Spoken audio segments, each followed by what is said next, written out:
Slender Man.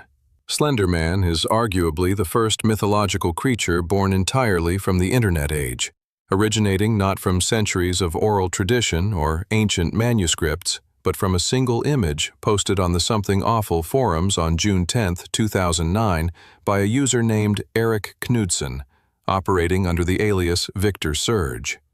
The original post depicted two black and white photographs of children playing, with a tall, unnaturally thin figure lurking in the background, partially obscured by trees. The figure wore a black suit, had no discernible facial features whatsoever, and possessed arms that appeared slightly too long for its body, reaching downward past its knees in a way that made every instinct in the human brain register something as profoundly wrong. What followed was unlike anything that had happened in the history of folklore creation. Within days, other users began adding their own photographs, their own accounts, their own backstories, and their own mythology to this creature that had existed for less than a week. Within months, Slender Man had accumulated centuries worth of invented mythology, fake historical documents, supposed sightings dating back to ancient Egypt and medieval Germany, and an entire community of believers who genuinely could not determine where the fiction ended and reality began. The creature's defining characteristics crystallized across thousands of community contributions. He stands between 2 and 4 meters tall, depending on the account, impossibly thin, with a featureless white oval where a face should be, wearing a black business suit that somehow makes him more unsettling rather than less. He targets children and young adults primarily, appearing at the edges of forests, in the backgrounds of ordinary photographs, or standing motionless outside bedroom windows at night. His presence causes what believers called slender sickness, a combination of nosebleeds, paranoia, memory loss, and fragmented hallucinations that progressively worsen the more aware of him you become. He does not run. He simply appears closer each time you look away, closing impossible distances in the moments between glances, and those who are taken by him simply vanish without explanation, leaving behind only corrupted video footage and journals filled with increasingly incoherent writing. What makes Slender Man genuinely remarkable from a folkloric perspective is how rapidly he acquired the psychological architecture of a real myth. He cannot be photographed clearly because cameras malfunction in his presence. He cannot be described to certain people because describing him draws his attention. He haunts forests specifically, connecting to ancient human fears about the darkness between trees. He was retroactively inserted into historical artwork and ancient carvings by the community, with people creating convincing forgeries of cave paintings and Renaissance woodcuts depicting an impossibly tall, thin figure, blurring the line between fabricated mythology and genuine ancient fear so effectively that many teenagers in 2012 and 2013 genuinely believed he had existed for thousands of years. The 2014 stabbing in Waukesha, Wisconsin, where two 12-year-old girls stabbed a classmate 19 times in an attempt to prove their devotion to Slender Man and earn a place in his fictional mansion, demonstrated in the most horrifying way possible that mythology does not require centuries of tradition to become psychologically real to believers. Black-eyed children. Black-eyed children are a phenomenon that emerged from a 1998 account by journalist Brian Bethel, who described an encounter in Abilene, Texas, where two children approached his car in a parking lot late at night, asking for a ride home. The children appeared between 10 and 14 years old, dressed somewhat oddly for the era, speaking in unusually formal and insistent tones, and radiating an overwhelming sense of dread that Bethel described as primal and animal in its intensity, as though every survival instinct he possessed was screaming at him simultaneously. When he finally glanced directly at their faces, their eyes were entirely black, with no whites, no iris, no pupil visible at all, just flat, featureless black from corner to corner. He drove away without letting them in and spent years trying to rationalize the encounter before eventually publishing his account online. The story spread and multiplied in the way that only internet folklore can, with hundreds of subsequent accounts appearing that shared remarkably consistent details, despite supposedly originating from people with no connection to each other across different countries and decades. Black-eyed children always appear in pairs or small groups. They always request entry into homes, cars, or private spaces with an urgency that feels performative rather than genuine. They cannot enter without explicit permission, which believers interpret as a vampiric or demonic limitation rather than simple politeness. The dread their presence generates is consistently described as supernatural in its intensity, hitting witnesses before they consciously register anything visually wrong. And those who refuse their requests report a persistent paranoia for days or weeks afterward, a feeling of being watched from the edges of peripheral vision. Those who allegedly granted access were never heard from again in the more extreme accounts, or reported progressively worsening nightmares, health problems, and the sense that something invisible had followed them home and settled permanently into their peripheral existence. The vanishing hitchhiker. Few urban legends demonstrate the remarkable geographic flexibility of modern mythology better than the vanishing hitchhiker, a story that has been documented in virtually identical form across Japan, the United States, the Philippines, the United Kingdom, Mexico, and dozens of other countries with no discernible point of origin and no cultural exchange that could explain its simultaneous existence in so many places. The core structure remains extraordinarily consistent, regardless of where it surfaces. A driver stops to pick up a hitchhiker on a rural road, typically late at night during poor weather. The hitchhiker, almost always a young woman in the classic version, gives an address and sits quietly in the back seat or passenger seat during the journey. When the driver arrives at the destination and turns to speak to their passenger, the seat is empty. No door opened, no window was down. The passenger simply ceased to exist somewhere during the drive. When the driver knocks on the door of the address given, an elderly person answers and calmly explains that their daughter died on that same road, on that same night, years or decades earlier, sometimes showing a photograph that matches the hitchhiker perfectly. What separates the vanishing hitchhiker from simple ghost stories is the remarkable consistency of its structural elements across cultures that should have no folkloric connection.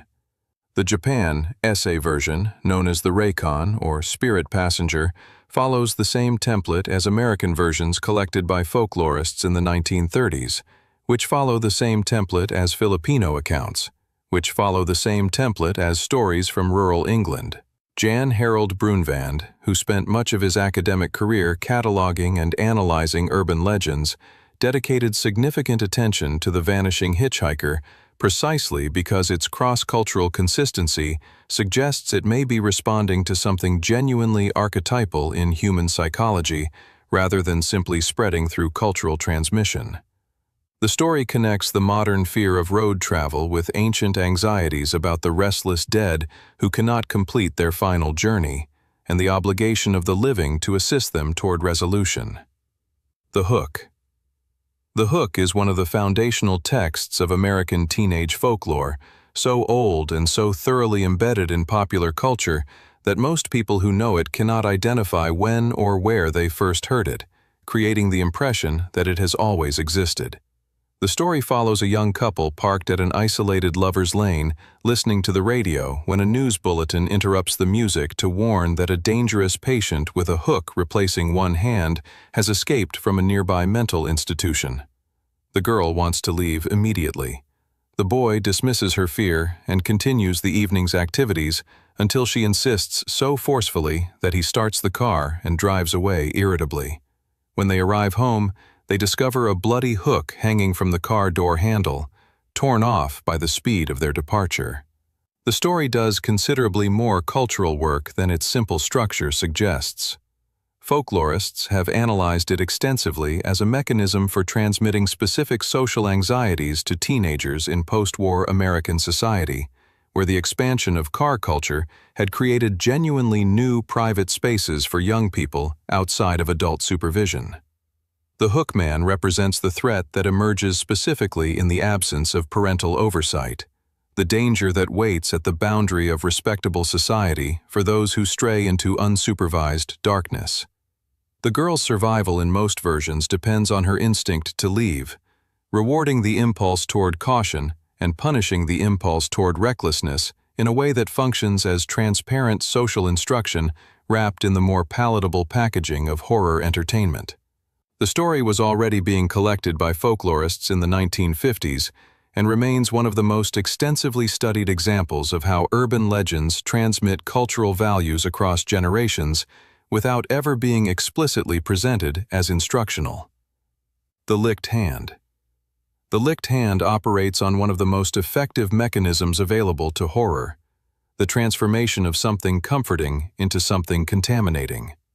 A young girl is home alone at night with her dog, frightened by sounds she cannot identify.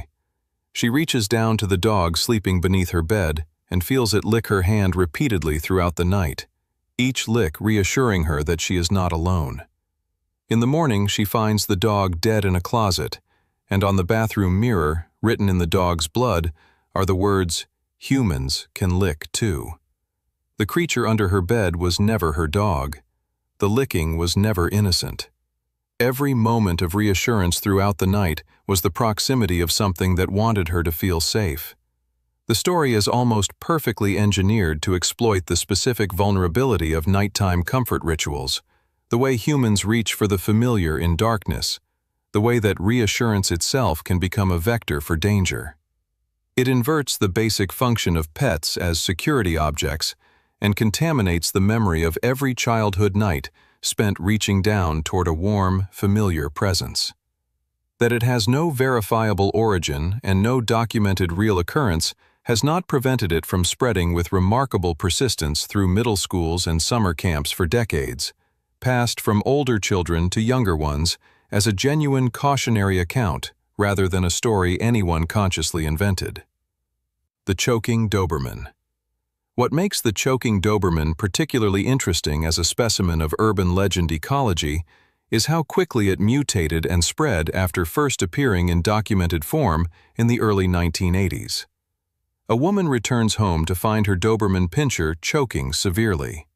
She rushes the dog to the veterinarian and returns home to rest while the vet examines the animal. The phone rings almost immediately. It is the vet, speaking in an urgent, hushed voice, telling her to leave the house at once and go directly to the nearest police station without stopping for any reason. She does. Police arrive at her home to find a man hiding in the bedroom, unconscious from blood loss, missing 2 or 3 fingers. The dog had bitten them off while the man was attacking it. The Doberman was choking on human fingers. The legend functions simultaneously as a tribute to canine loyalty and as a commentary on the illusion of domestic security, the way the home feels like a sealed and protected space while remaining fundamentally permeable to external threat. The dog acts as both literal and symbolic guardian, its distress serving as the only signal that the sealed domestic world has been breached. What the woman interprets as a medical emergency is actually an act of heroic defense. The misdirection that structures the story, leading both the woman and the listener to misread what actually happened, makes the revelation of the real situation land with the force of something clicking into correct alignment, which is one of the primary emotional satisfactions that effective urban legends deliver. Polybius. Polybius occupies a unique position in urban legend taxonomy as a story about a specific object rather than a creature or encounter, and as one of the few legends that has been exhaustively investigated and found to have no verifiable basis whatsoever while continuing to circulate with the conviction of documented fact. The legend claims that in 1981, a mysterious arcade cabinet called Polybius appeared briefly in several Portland, Oregon arcades, drawing unusually intense interest from young players who reportedly became addicted to the game to the point of sleep deprivation and neglect of basic needs. The game allegedly caused nightmares, amnesia, hallucinations, and, in some accounts, suicidal ideation in regular players. Men in black suits, widely assumed to be government agents, reportedly visited the machines regularly, but rather than collecting coins, They appeared to be collecting data. Then, after only a few weeks, every cabinet vanished as suddenly as it had appeared, with no copies ever recovered and no manufacturer ever identified. The legend taps into anxieties that were genuinely present in the early 1980s about arcade games and their effect on young people. Anxieties that were taken seriously enough to result in congressional hearings and local ordinances attempting to restrict arcade access in the United States.